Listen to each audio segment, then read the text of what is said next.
the word purpose. This is something I find really harmful, how obsessed we have become with finding our purpose. That just made something click in my head. What is not okay long-term is to do everything on autopilot. Welcome, everyone. Today we have something special. We have Anne-Laure. She is an author, entrepreneur, writer for Nest Labs, which if you have not checked out, you must immediately go. I will leave the link down below because she talks about neuroscience, she talks about creativity, she talks about productivity in a way that is more mindful than toxic. And in this conversation, we go through for the analytical, the ambitious, the one who are after productivity, how can you use tiny experiments? Thank you so much for taking the time to having this conversation with us, Anne-Laure. I'm so excited. Thank you for having me. So let's start with growth loops. I think this was one of the things that punched me as I was reading the book, where you said growth loop is just trial plus error. And there's nowhere to hide. It's not like, oh, you can read a bunch of books and then you'll be smart. It's really about, hey, putting it into action and seeing what happens. And, everyone who loves YouTube, love interviews like this, most of us would consider ourselves as lifelong learners. But the thing with learning, I start to find is there's the one side that's excited, like all the possibilities that exist. How can we find out more, learn more? But there's like a small but persistent fear of like, oh, but then what if I find out I'm not smart enough? Actually, I wanted to learn this, but I couldn't understand it. And then somehow someone will call me out. Hey, see, you weren't as smart as you thought you were, or whatever your teacher told you were. How do you use the way that the brain works in order to work with it instead of working against this, both the striving to learn as well as the, can I actually do this? Another way to think about growth loops. So you mentioned trial and error, which is a way I describe it in the book. Another way to think about growth loops is pairing action with reflection. And very often when we're feeling a little bit stuck and we have those fears and we're not quite sure where we're going, whether we're doing the right thing, and we have this imposter syndrome, it's because we're either stuck in too much action without enough reflection or too much reflection without enough action. That's the overthinking when we do that, right? And so if you keep on doing the same thing on autopilot blindly without reflecting on what's working and what's not working, then you feel like you're not going anywhere.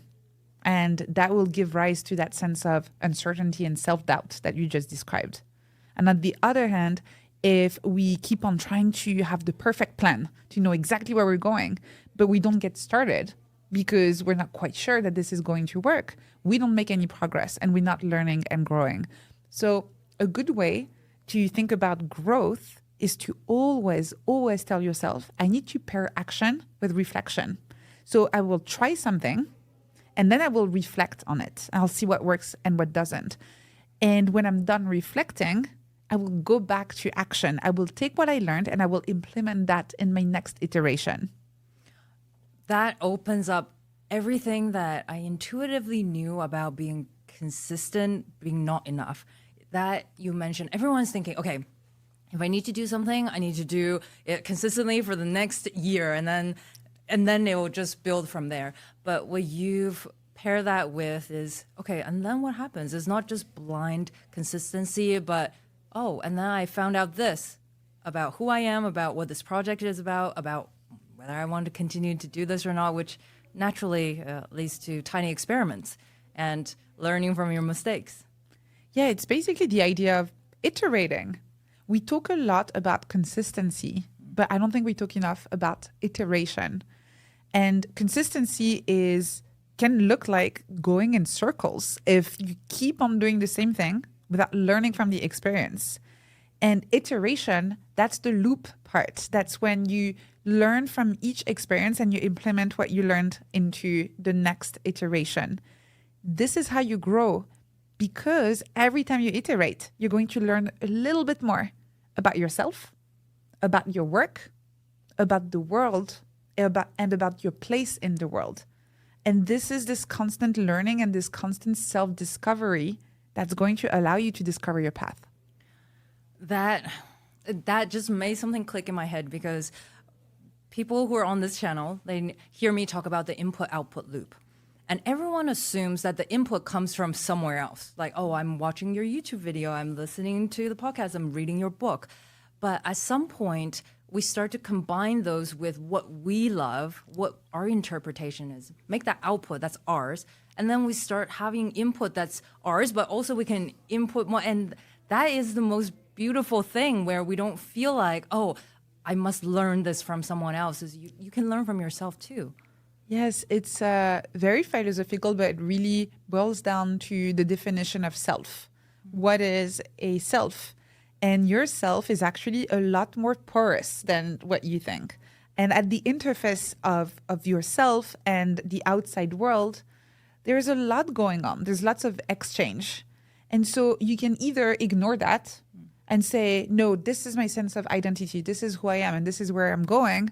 And you'll probably be very disappointed at some point in your life to realize that things are not so clear cut. Yeah. Or you can embrace the fact that things are a little bit messy and that you're changing all the time. The world is changing all the time. And so that interface between your sense of self and what the world looks like is going to change all the time as well. And really being systematically curious is about interrogating that interface and constantly asking yourself, is that what I want? Am I doing this because I'm curious about it or because the world around me is telling me that this is the direction I should explore? Is that something that I want to keep doing? Or maybe I want to take a little break, and really having these honest conversations with yourself. I mean, I think that is, as ex-Googlers, I saw a lot around my colleagues who felt like, okay, I'm great at my job. I love Google. There's plenty of good things about it. There's also something else I'm curious about. But sometimes we decide not to action on the curiosity because of everything that comes from the uncertainties that happen around my identity. Like, I'm a Googler. That's a really strong identity that I'm sure even when we leave, we still want to use Google products. And how do you, without everyone going into existential, who am I? Like, what am I here to do? How do you work in purpose, productivity? And know that you can still take small steps to find yourself without having to say, okay, now everything is out the window. I'm going to go out there, rediscover myself in the middle of the Himalayas. Well, it is really the idea behind tiny experiments. You don't necessarily have to implement a massive change in your life to overhaul everything in order to grow and explore and figure out what you want. Really the idea is to make sure that at any point, you are at least experimenting with some aspects of your life. You mentioned the word purpose. And this is something I find really harmful, how obsessed we have become with finding our purpose. I have a graph in the book that shows the volume of mentions of finding your purpose in books over the past 2 decades. And that has increased by 700%. Oh, wow. So it really looks like that. It's going up, uptick. And it really shows we're obsessed. We're obsessed with finding our purpose. And what does that do to us? Well, mostly when we see that other people have found their purpose, which you see on social media all the time, we feel like something is wrong with our life. Maybe our life doesn't have meaning because we haven't found our purpose. The other problem with that is that we believe that we have to find the one true purpose, when in reality, you can have several. You can decide that you want to be a good team member. That's one of your purposes. You want to be a good spouse, a good friend, a good mountain climber, whatever it is that you want to explore in life, and you want to do all of these things in a very purposeful way. That's okay. It doesn't have to be one purpose. And lastly, those types of purposes that you have in your life, they can change. They can evolve over time. There's maybe an identity that you have right now that works for you, but that you'll outgrow in the future and you want to become someone else. That's also completely okay. So this idea of finding your purpose, I think, is very dangerous. And in the same way you mentioned productivity, I think seeking productivity for the sake of productivity is also very dangerous. Productivity and any way you try to be more productive should be in the service of exploring something that is meaningful to you. productivity should not be an end in and of itself. That makes it so exciting for some people. And I think I felt this way where I thought, okay, I'm at work. I can't do this because of all of these limitations. No way am I able to, explore who I am, be who I am, because that just doesn't work. And I think what you're suggesting is there are a lot more space than we thought. We don't have to seek permission from anyone to say, I want to do this, but rather you can take smaller steps in order to figure out, okay, I'm showing up at work. I'm not the most passionate about what we're doing now. So what kind of small experiments can I run to just, can I enjoy this? Can I bring something I'm passionate about into this? And there's a lot of room for us to experiment without feeling stuck and without feeling like I need to throw everything away in order to try to strive for that purpose that may or may not exist in the way that we thought it would. Yeah. A lot of people, when I talk about living a more experimental life and developing an experimental mindset, might have the misconception that it's about just doing whatever, free floating, changing everything, or even in some other case, I've heard that people saying, oh, you're saying that we should just quit our job and become a startup founder or whatever. And that is not what I'm saying. Again, it's really, as you said, about finding that space for experimentation, which there is a lot more of what we realize. And also accepting that your experiments can be very, very small. It's all about being intentional. So it might be actually that right now, in this particular moment in your life, having this job that is quite stable and where you like your teammates and you're working on a project you feel quite comfortable leading is what you need. And you want to experiment with other areas of your life. Maybe you want to experiment with your health routine. Maybe you want to start running more. Maybe you want to start cooking more. Maybe you want to be more present with your friends. And so you're experimenting in an area of your life while keeping another area of your life stable. That is okay. What is not okay long-term is to do everything on autopilot. But if you're intentional and you say, I need stability in that area of my life so I can experiment in that other area of my life, that's completely fine. That's great. Being okay with that and recognizing the multiple parts of ourselves and being able to explore that, I think, is such a open way of approaching life, because AI is in the background, is running so fast, and we see a lot of resistance from people because they feel like their identity is being attacked. And so to recognize, oh, wait a second, there's plenty of me, and there is space to not just learn new things, but also maybe unlearn some things, relearn some things, and being able to progressively distill. That's something I talk about in my group as well. Knowing that, like you mentioned earlier, your identity is porous, how you interact with the world, how the world changes. We have to just accept change is the only constant. And once we're okay with that, all of a sudden we can put those plans away that never come to form anyway. And then maybe we can calm the nervousness in our brain that naturally goes to uncertainty. I need to make something certain. How do you think we can work with our brain so that we can deal with that uncertainty? The very first step is to understand why the instinctive response that we have in front of uncertainty is one of fear and anxiety. And the reason why is because our brain is designed to protect us. Our brain is designed for survival. And so when you think about our ancestral past, when we were all living in the desert or the jungle, having a sense of certainty meant that you were more likely to survive. So the more information you felt like you had about the current environment and who are your friends and enemies in the tribe and where are the resources, the safer you would feel. And this is great for survival.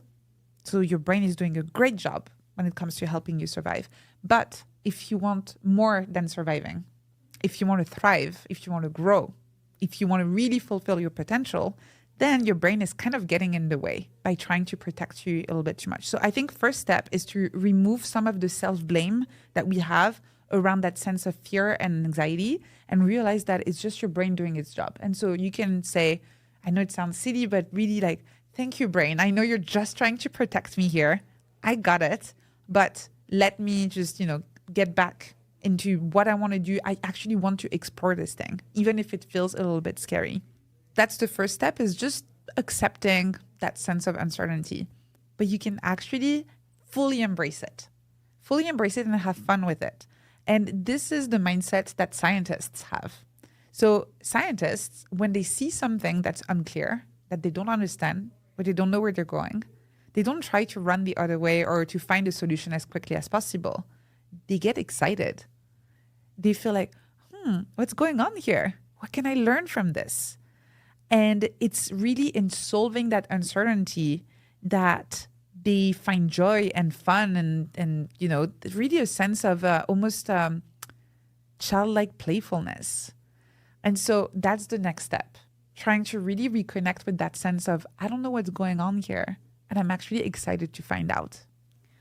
I love that, because one of the questions I get is around, I'm really nervous to do question and answer because what if they say I'm wrong, or they take the conversation towards a place that it's not even relevant. And the answer to that that I gave was hypothesis-driven thinking that we use in consulting, because I think in consulting they figured out that when you come into a situation, you're never going to know 100% of what is going on with this business, what is going on in the current climate. But what you can do is say, I think it might be like this. Let's go find some more data. And once you hear someone say something different, like you mentioned, instead of saying, oh my gosh, now they're attacking me, it's, oh, interesting, tell me more. Like, what is this that you're saying that I'm not seeing? And by getting that information, it can get you a much better answer. And there's no anxiety involved, because everyone's just trying to figure out what's going on in this world. That switch is something that makes work almost enjoyable again, especially for those who are curious and feel stuck. Like, I need to come up with a solution right away. Is, I can play at work. Like, there is room to do this. But I think what makes it hard is, how do we learn from our mistakes? Because you talk about identifying, making better mistakes. And I think number one, we don't even want to talk about mistakes. Number two, what does it mean to make better mistakes, spotting them, designing them? So tell me a little bit more about that. So making good mistakes has two parts. The first one is allowing yourself to make mistakes in the first place. So if you want to make good mistakes, you need to make mistakes. This is already a first step that a lot of people don't take. We really try to make sure that whatever we're exploring is going to work out. And so the idea here is exactly just like a scientist, experimenting in a way where you don't know the outcome. You're really trying something, not knowing what's going to happen. So in the book, I describe a very simple way to design a tiny experiment, where I say, pick an action that you're curious about, something you want to test, and pick a duration. So it's just like a mini protocol for experimentation, just like a scientist, where you decide what you're going to test and the duration of the trial. And you say, I'm going to try this. And I'm not going to try this because I know it's going to be successful. I'm going to try this because I don't know. And it might not work out. It might fail. And the reason why I'm doing this is because I trust that whatever happens, I will learn from it. And that's the second part. So there's an ability that is uniquely human, or we think it is uniquely human so far, which is called metacognition. Metacognition just means thinking about thinking. And it's really the ability to observe your own thoughts, your own emotions, your own behaviors, and learn from them. So, as I said, first step, experiment. Try something and just say, it's a tiny experiment. I'm going to try this thing for this duration, for 1 week or 2 weeks. And then I'm going to practice metacognition. I'm going to reflect on the experience, not only the external results. Did it work? Did it not work? The numbers, the dashboards, and all of that. But how did it feel? What kind of emotions were attached to the experiment? Were you comfortable doing it? Was it effortful? Was it maybe a bit scary? And how can you learn from this and then adapt your next iteration so you can keep on growing? And that's really the idea of having those metacognitive growth loops here, where every time you complete an experiment, you have this honest self-observation of what worked and what didn't. And then you implement what you learned into the next iteration of your experiment. What's the importance of the emotional reflection? Because I know so many people are starting to feel like, okay, there is something beyond just our cognitive ability. And the emotional has something to tell us. But so many of us are like, not sure. I think I'm an analyst and feelers don't belong in the really A-type ambitious world. But definitely there is a space, and I think you've seen a lot as well. What makes emotions important? Emotions are just data. And if you consider yourself someone who's analytical and who wants to make the best decisions possible, you should take into account all of the data you have at your disposal, including your emotions. It is actually irrational to think that you are making rational decisions. So I highly recommend that you capture that data. And this is part of, again, making good mistakes. The problem very often when we notice that we made a mistake is that because we are feeling all of these emotions, the self-blame and the self-judgment, we try to ignore the mistake, pretend it didn't happen, move on as quickly as possible. But if you're someone who's quite analytical and rational, you should actually pride yourself in taking time to look at everything that happened, why it didn't work, and how it made you feel. So you can then iterate and learn from the full experience. And then make sure that you don't make that mistake again. And if that mistake happens again, don't blame yourself. Obviously, the parameters that you changed were not correct. And that's okay. Now you know that that configuration is still not good. So let's try again. And that's the iterative process that is going to ensure that you will grow.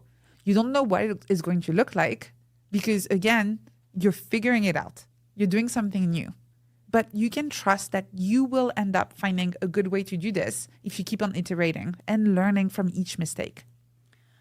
I think that self-awareness of what works for us, not just what works for this project, but for me, how can I design something that will drive towards something and learn along the way is really underestimated. Like, for example, for me, I always thought, okay, there's these productivity regimens. They've been proven to work for everyone. So I should just take it and use it. And I didn't realize it at the time, but whenever I use, get things done, there was some sort of resistance, emotional response that I just ignored. And so I thought, oh my gosh, I couldn't do it because I was stupid. I didn't get it. I didn't read the full book, so it's all my fault. But when I started to realize that actually the friction points I found was not at all addressed by this method, it was actually somewhere else, and I need to make the system work for me, not just the result, and focus on that. It opened up so much mental flexibility to realize, okay, there's multiple ways of getting somewhere. There's multiple ways that have worked for others, but I need to find my own way. And I'm the only person who can know what works for me. So is there something around, thinking about thinking, should we focus on, how do we think? Because maybe we don't think like other people. I've been guilty of that too. A lot of us, we want to find a solution that works. And so we feel like we can maybe copy paste a blueprint from another person. Then it doesn't work. And what we do, instead of thinking, oh, maybe this is not the right method for me, or maybe this doesn't work for my own priorities or my own context, we blame ourselves. We feel like something is wrong with us because surely if so many people say that this worked for them, if it doesn't work for us, we are the problem, right? And what's interesting is that instead of having that self-blame, what if we got curious about the source of the resistance? Resistance, again, any kind of resistance that you have around a task or a project or a system is a signal from your brain that something is not quite working. You can either ignore that signal and tell yourself that something is wrong with you, or you can listen to that signal, practice metacognition, observe the thoughts and the emotions and the behaviors, and learn from them. This is, again, the thinking like a scientist and the experimental mindset. You almost create like a little bit of a distance between all of those emotions and yourself, and you can just observe them and say, okay, what's going on here? Why am I resisting here? Those friction points all of a sudden become an incredibly rich source of data for you to use so you can design better experiments and design a better system that looks nothing like the systems that you read about in the books. That is just your system, your unique system that is uniquely tailored to you. Now I can see why you said, if you're analytical, this is actually perfect to look for this. Once you know where to look, then it opens up this whole space that you haven't even thought of. And for a lot of us that pride ourselves on, okay, I understand the full context. You just pointed out a blind spot that now is like, oh, this is exciting. Because I saw the spark in your eyes when you said, what if? And I think so many of us innately have that, oh, what if it was like this? But we train ourselves to remove that from our behavior because we think, oh, but that's not productive. That means I'm going to go down some rabbit hole that doesn't matter. But it's turning around and say that is a signal for you, and you can see so much more with that. Yeah, that's a big problem with our society, frankly, our education system and the way a lot of companies are designed that is quite linear, and where the definition of success is also quite linear. So you're supposed to do things in a certain order and have a certain kind of output and show up in a way that actually is legible to other people. And so it can be really hard if you're someone who tends to think in a more non-linear way to both feel like you're succeeding in the way that's expected from you, from society, and also have that space for exploration. And so I think this is why experimenting in this way and practicing metacognition are really good ways to reconnect with yourself and allowing yourself to have the space to explore and to discover more about yourself as well. And then you can see if there's any of that you can re-inject in your day-to-day work, even if, unfortunately, you might not be in a situation where you can do everything in a non-linear way, but at least re-inject a little bit of that non-linearity in your work. But to do that, you need to kind of reopen that door and allow yourself to explore in a way that is not purely productive, that can be a bit more creative, a little bit more what if, maybe, I don't know, let's figure it out. There's something I want to unpack here. Two things. Number one is this idea of, creativity. I think maybe you have seen this at Google too, when we are so focused on these analytical tasks, there's one answer, we're going to find it. There's a part of us that want to exercise that creative muscle. Everyone wants to, I'm going to start gardening or I'm going to run a coffee shop, because you just want to remove yourself and almost relax with the opposite activity. But there's also this fear of creativity. Like, that's not for the analytical me. Like, I'm being paid to be very analytical, logical, forget the emotions, forget the creativity, that's for someone else. What does creativity actually mean? Because for so many people, it seems to be the fulfilling thing to do, but it seems scary. How do you look at creativity together with uncertainty, productivity, finding who you are and what you want to do? Creativity really is about expressing who you are. And you can do that through your work. You can do that through hobbies. You can do that through artistic projects. You can even do that through the way you relate to people in your relationships, the way you dress.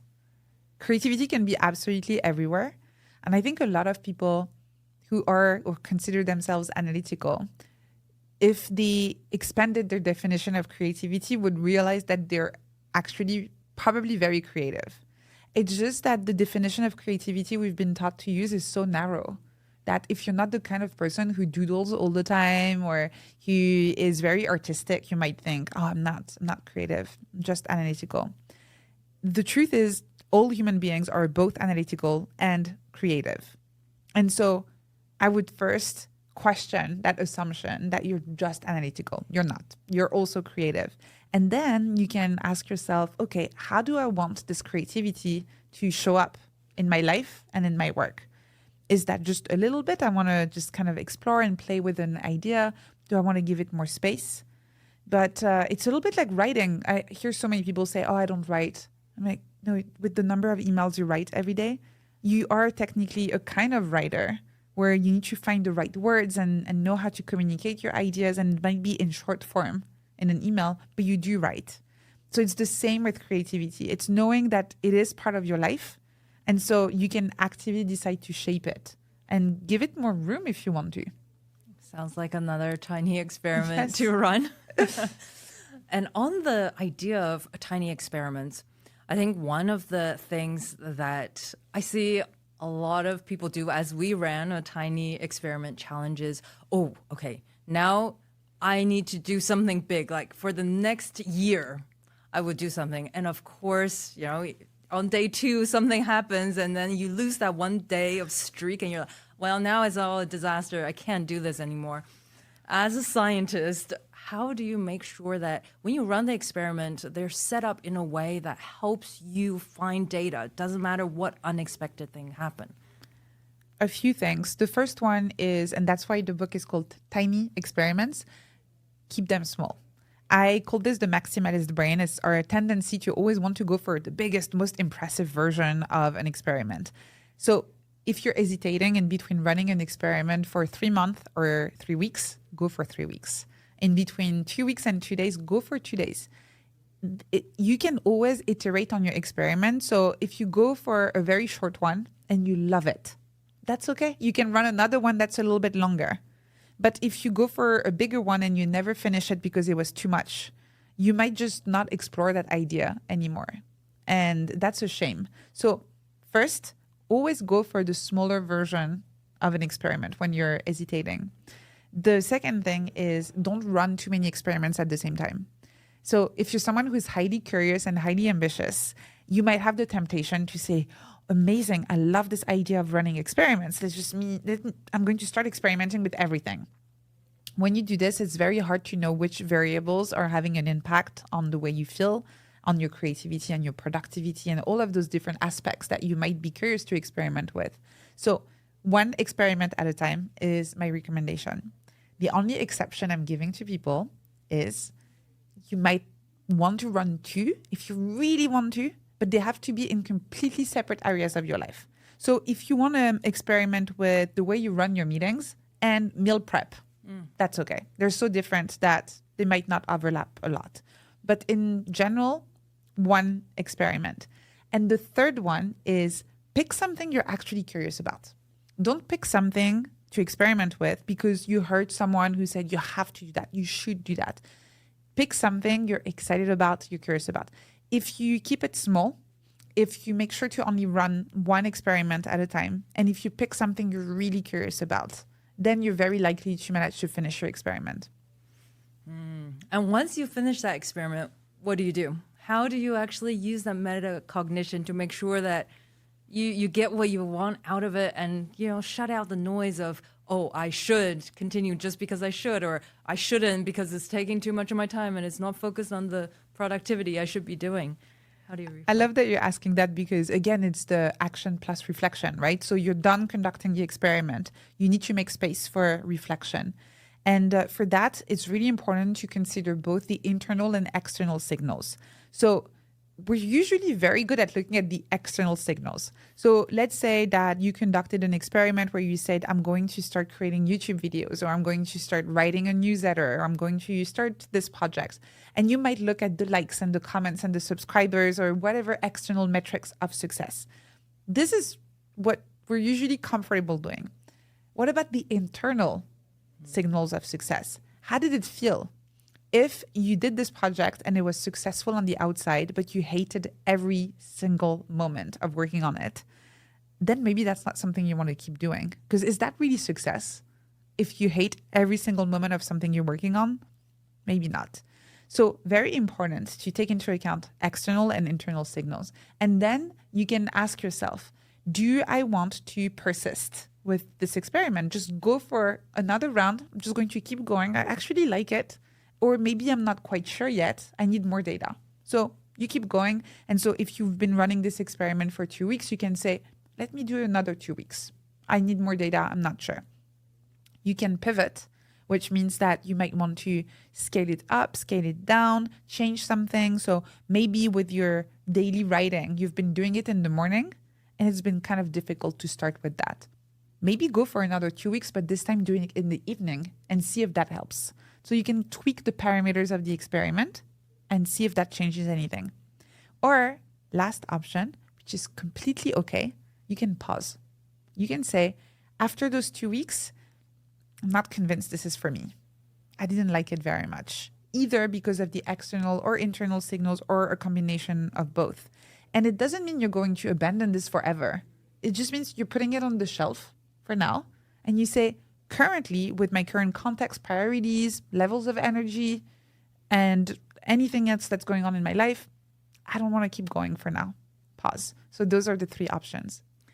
As you're saying that, I realized how I ended up on YouTube. A lot of people ask me this, and I think this was one of the first times in my life where I just asked myself internally, how did it feel? Because at the beginning, no one was watching my YouTube videos. No one knew. The algorithm was like, I don't know what you're doing. And the only thing that kept me going was, I just really enjoy it. I don't know, maybe the topic is not right. Maybe, the way I say things is not right.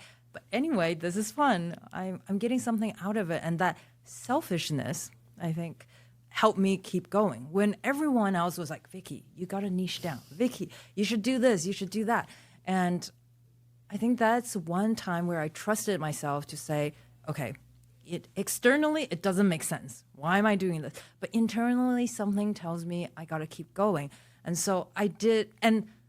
And like what you mentioned, I want to tweak it. I want to gather more data. So it's not just, I'm just going to put out more of the same video, but it's, maybe I want to explore this one topic. Maybe I want to say it in this way.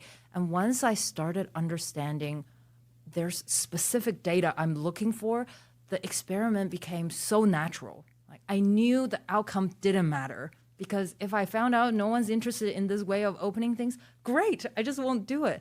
And that type of freedom, you feel detached from the result, is what allowed me to get results, as perverse as it sounds. But if I was going after the results, I would have been miserable. I would have been, knocking my head on the wall, trying to figure out what to do next. Yeah, this is such a good example, your personal story, because this is what you see time and time and time again with successful people.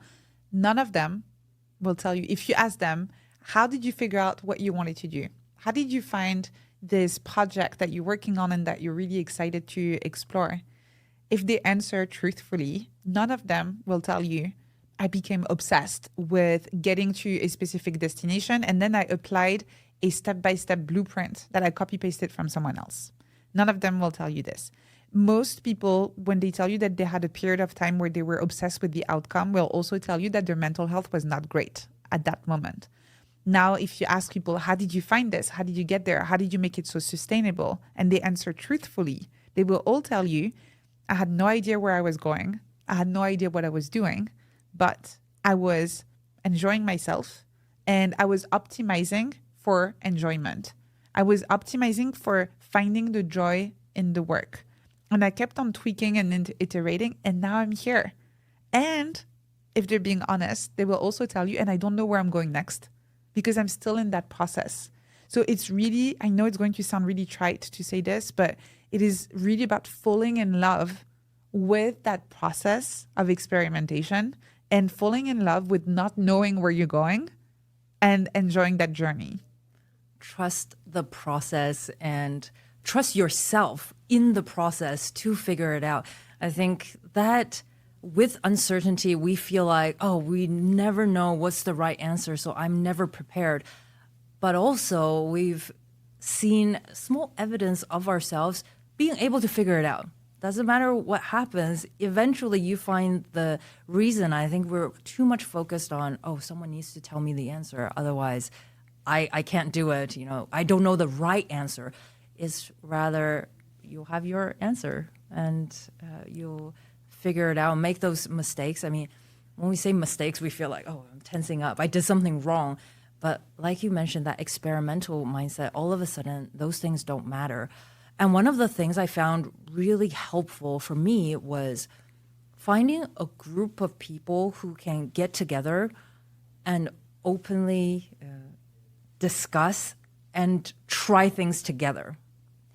And you mentioned social flow in your book, and I want to hear more about this because I think this is not talked about. At work, it's all, I am competing with my teammates. We are a team, and we do team building, but somehow it's, do you get the promotion or do I get the promotion? But there's a different way of doing this, and tell me more about that. Yeah, this chapter in the book is based on research I thought was absolutely fascinating because I think most people at this point are familiar with the concept of flow, getting in the flow, losing yourself in the work, losing track of time. And I also was familiar with this concept, but most of the research up to this point has been conducted on the individual concept of flow, the individual experience of getting in the flow. But there's recent research that looks at social flow, and which shows that when you surround yourself with other people who are in the flow, it is easier for you to get in the flow as well. And so it is really yet another proof of the importance of the people you surround yourself with. And so if you want to be more experimental, if you want to be more curious, if you want to explore more, if you want to feel safe to make those good mistakes, it's important to surround yourself with people who have a similar experimental mindset. When you do so, you can grow together. You can learn in public. You can share what you learn from those good mistakes. And everybody in this way is growing together rather than competing with each other. How do you find the people in your life? I mean, I think for a lot of people, they feel like, okay, at work, no one is feeling experimental. And so, do I just quit? Do I just, find a different place? Everyone thinks, oh, I don't like it here, so I'm going to go completely somewhere else. But for me, as I've gone through this process, I realized it's gradual. I needed to grow to find others. Others grow, they bring me along with them. So how have you personally been able to find the right people around you? We're very lucky to have the internet. Yay. And I do think it is a big part of the answer. And not necessarily social media, but joining more of the cozy, smaller communities. And I think there's too much of a focus on big followings on social media. I think some of the best interactions that you can have with other people happen in smaller communities. So it's really about finding your tribe.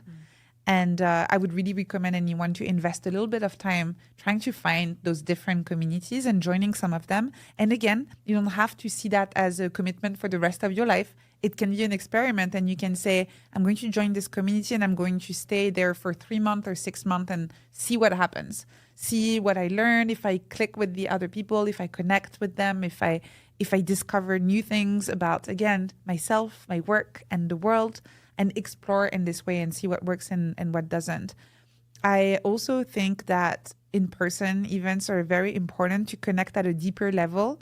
And so if possible, if you live in a place where you have access to any kind of meetups, this is also a great way to connect with other people that might be interested in some of the same topics and who are also very experimental. And I know your question was more about community and connecting with others, but I also think it's important to make space for connecting with yourself. And so even though it is great to join all of those different communities and to find your tribe, I think making sure that you always have space to connect with yourself and to ask yourself those questions. What do I actually want? What am I actually curious about? Am I listening to the tribe and the noise and what society is expecting from me? Or am I exploring this because I'm actually truly deeply curious about it? There's space for ambition as well as curiosity, and not just, if I'm curious, I just go off into the woods, go into a cabin, write the book that I want to write. But you can also make sure that you keep what drives you, what ambition is behind you, and do both at the same time without saying it's one or the other. That's the definition of an experimental mindset. That is literally what an experimental mindset is all about. It's about having high ambition and high curiosity. And when you have those two things together, when you have the drive to really push yourself to fulfill your potential while allowing yourself to be curious and explore, this is when you're truly experimental. How do you balance that ambition with curiosity, with understanding something about yourself? I think for a lot of people, they know there's a lot to do, speed matters, and they want to go full speed. At the same time, though, there's something mindful about making sure you pay attention to yourself. So, for example, you've done such a wonderful book launch. You did a lot of things, but you still were centered. How do you manage that? I think this is why it's very important to build metacognition into your systems. So not something that is an afterthought, not, oh, I'm feeling a little bit wobbly, let me do a bit of journaling. Really making it systematic and figuring out what is your mindfulness practice. What is your mental health toolkit that you can tap into and use whenever you need it. So in my case, I have daily journaling and I have a weekly review. And those are the things that are regular things I do. It doesn't matter if I feel good or bad, or it's just part of the system. And then I have the tools that I have at my disposal when I start feeling a little bit wobbly, little signs of burnout, feeling stressed and anxious. So for me, that's taking walks, that's dancing in my living room, and that's making myself tea and doing a little bit of slow breathing. So I know those are the ones that work for me. I would really encourage anyone to start building their mental health toolkit before they find themselves in a situation where things are a bit challenging, because then you don't have to think. You just know that these are your tools.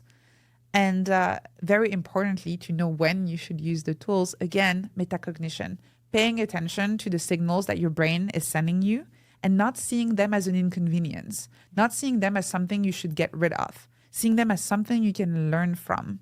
And so whenever you notice that you're starting to feel a little bit anxious, stressed, maybe you're starting to cancel dinner plans with friends, maybe you have trouble falling asleep in the evening, maybe you're skipping meals, or any of those things that you notice because you have a metacognitive practice, you can then go and use one of the tools in your toolkit.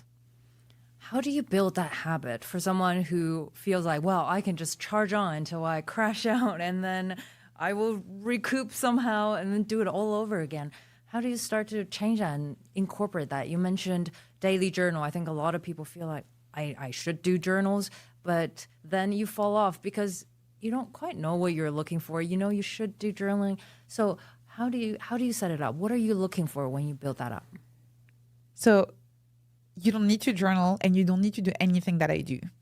And really, you should never copy paste what someone is doing. So that was my toolkit and yours might look very different. The crazy thing with habits is that very often we commit to a new habit we've never tried before and we say, let me do this for the rest of my life. That makes no sense. So the answer to your question as to how do you build those habits is don't try to build a habit. First, just run a tiny experiment. Say, let me try journaling for 1 week and let's see if it works for me. Maybe it doesn't. We know it's important to have a mindfulness practice, but there are so many options. Dancing is a mindfulness practice. Breathwork, journaling, taking walks, having a conversation with a friend who knows you, understands you, and really listens to you is also a mindfulness practice. Painting, writing, whatever it is for you. So instead of assuming that because one of them is more popular, like journaling, that it's the right one, instead of doing that, say, okay, what's the one that resonates the most with me? What's the one I'm most curious about? What's the one I want to experiment with? Let's run an experiment. And then even if you like it, you might still need to experiment with the exact format. So let's say you try journaling, and in your case, it seems to be working. But then is it free flow journaling, as in morning pages, or do you need a bit more structure? Do you need prompts? You can experiment with all of that. Or you might find out you don't like journaling and you should not force yourself. You can experiment with a completely different mindfulness practice until you find what works for you. So another reframe I'm curious whether you have is around AI. I know you use it a lot in your workflow, and a lot of us are like, I think I should do it, but also I feel this resistance. How do you think about AI? How do you use it in your daily workflow? How do you reframe it? I find it really unfortunate that at the moment there's still a little bit of shame when it comes to using AI. So people admit to using it for very mundane tasks, but when it comes to actually using it for creative tasks, a lot of people say, oh yeah, of course not. Of course I don't use AI for this. I think AI can be an amazing creative companion, and it's a sparring partner. It's amazing that you can now have someone it obviously is not a human being, but someone you can talk to nonstop, ask all of your questions, pestering it at all time of the day and night, and keep going and go into all of these rabbit holes. And this thing has infinite knowledge around everything and can answer any questions. That's magical. And we should use it. And we should be proud to use it instead of hiding it. So I think the first part is really having a reframe around AI and not having shame around using it. We're all using it, and so we should be transparent about it and be proud of the different ways we're using AI. And even better, share with others the specific ways we're using it so they can also learn from us. In terms of how I use it, I have two main ways. One of them is more around my scientific research, where I absolutely love having conversations with papers. So instead of reading a long paper, I can upload it and I can actually ask questions. What are the limitations and how was the study designed? And one of my favorite questions is, tell me about the limitations that the authors did not mention in the limitation section. I love asking that question. So I really like it for my research to actually go deeper with the papers and also just make it more fun, to be honest, as a way to engage with research. I can do this these days a lot more than I could 2 years ago because then there were lots of hallucinations, and which is really not the case anymore. So I can have those conversations. So that's in my research. And in my writing, so English is not my first language. I love using AI to help me find different metaphors and different ways of phrasing things. And I was already doing that. I've always been doing that since the internet exists, and I've been writing in English, but it was a lot more manual. I would go on the website and I would say synonym of this. What's another word for this? And so I was already using technology, but in the same way that someone 50 years ago would open a dictionary and look for a synonym, right? With AI, I can be a lot more creative because I can say, help me find a synonym of this, but that also evokes this kind of emotion. And so all of a sudden, I'm expanding my way of communicating with my ideas to others that, again, feels magical to me. So I absolutely love using AI. I know there are lots of challenges around it. There's obviously the entire environmental cost of using it. There's also the training data. Who are you or not compensating for the work that they did that was used for you to now use the tool? So I know there are a lot of ethical questions around it, but the questions around creativity, I think, are taking a lot more space than they should. And when it comes to helping us think better and create better work, I think AI is actually a force for good. The point around, let's say, this is us right now. We're the circle. Right now, the mainstream is how can we shrink what we need to do? And that creates a lot of identity crises of, oh, then who am I? I am no one. Now artificial intelligence is more intelligent than me. And what you mentioned is, how can I expand myself? Now I can know so much more. I can now follow my curiosity and ask the questions that no one else is asking and figure out, okay, then what do I want to do next? And it comes full circle to, okay, then it's a tiny experiment. Now I know more about myself, what I'm interested in, what's the process I want to take on, and just keep on continuing that loop. I find it really interesting because every time I have those conversations about AI, I think about my dad. So my dad knows everything. It's actually really impressive. And you can ask him about any fact and anything that happened in the past, and he will tell you about this war and this king and all of that. And I used to think that something was wrong with me because I grew up with Wikipedia. And so when you ask me a question like that, that's very factual about a history or something like this, I'll just grab my phone and I will look it up. And so that information is not in my head. It's living somewhere on the internet, and I trust that it's living somewhere on the internet. At the same time, I'm conducting research as a neuroscientist and writing a book and writing a newsletter and exploring so many interesting questions that would have been completely inaccessible to my dad with the tools and the resources that he had at his disposal. He also just had less time in the sense that everything he had to do was slower to do. And so in a way, yes, I have lost that ability to hold so many facts in my head. but I have unlocked many more abilities thanks to the technology I grew up with. I think AI is going to be the same thing. There is going to be a sense of grieving for some ways of thinking and making sense of the world that we grew up with, and where we'll feel like, oh, I'm losing this ability. So I think we will lose some abilities for sure. But is that a bad thing? I don't necessarily think so, because we're going to unlock new abilities that we didn't have access to before. That just, it comes back to that Alvin Toffler futurist quote of learn, unlearn, relearn. That's you're illiterate in the 21st century if you can't do that. And I love that you mentioned grieving. Like, it's okay for us to feel like, oh, I'm losing this thing that, maybe I used to love to do. But also, like you said, many doors will open and you'll fall in love with new things. And it comes back to what you mentioned, our identity changes. There's a lot more porous give and take, and it ignites us up again and makes us more curious so that we keep going and don't feel like, oh, I'm lagging behind. So thank you for reframing that for us.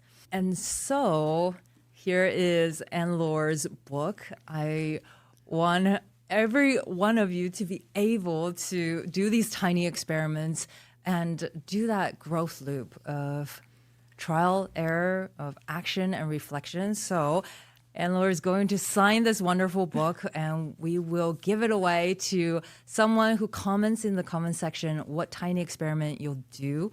So here you go. And while Anne-Laure is signing that, I'll give away 10 books. One of them will be the special edition signed one. It'll be random. Just leave a comment down below with the tiny experiment that you want to do. Describe the action and the duration. And remember, don't use the maximalist mind, but rather your experimental mind. And you'll receive the tiny experiment book at the end of July. We will do the random picks and we'll reach out to you. Anything else you want to tell us before we wrap up? I absolutely love the prompt. I'm really excited to see what tiny experiments everybody's going to run. Now, keep us posted. And remember, it's action plus reflection. So come back and share the reflection after it's done. All right. Thank you so much, Anne-Laure, for having this conversation with us. Thank you for having me.